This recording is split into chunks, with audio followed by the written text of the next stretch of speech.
If you're tired of collecting random independent images that you plan on stitching together, you're going to love the Photomerge feature that has been greatly improved upon in Adobe Bridge CS4.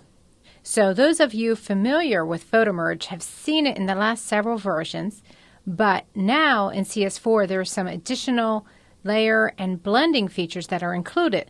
So I'm just going to do a quick demonstration of this as well as showing you some of the other tools that are available in Adobe Bridge. So you'll notice that I have 3 images here, and if you look in the preview panel off to the right, you can see that these kind of sort of look like they go together.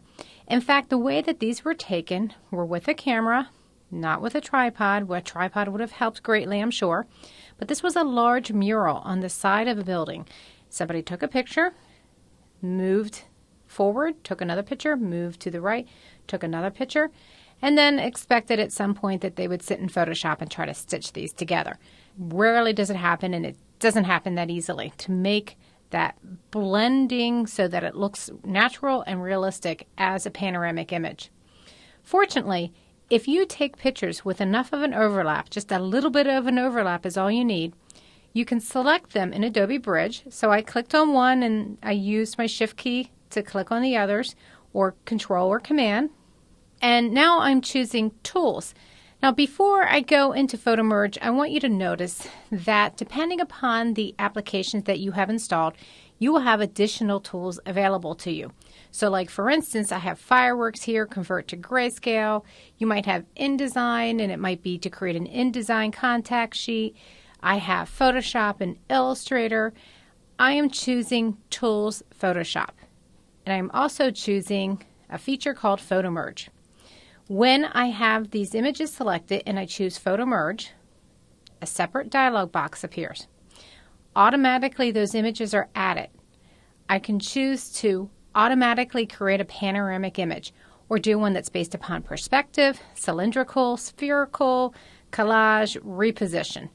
I'm going to leave this just automatically create a panoramic image. I'm not doing anything, not changing any of the settings. When I click OK, Photoshop is running through the process of looking at these 3 images.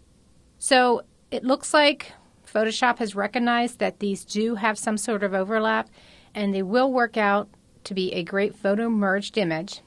And you'll see that off to the right in my layers panel that those 3 images have been created as layers.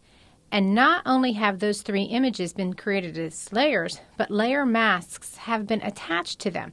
So you'll notice that when I click on the visibility icon, that Photoshop has determined where would be the best place to merge these images together. And I bet you probably wouldn't pick exactly these places. But if you look at this image, the blending between these 3 images is almost flawless. Now, at this point, I've got all this extra space up at the top here. I can press C to select the crop tool and click and drag out a crop area. Okay, so perhaps that's all I want. I'm going to press the return key and I'm done with my panoramic image.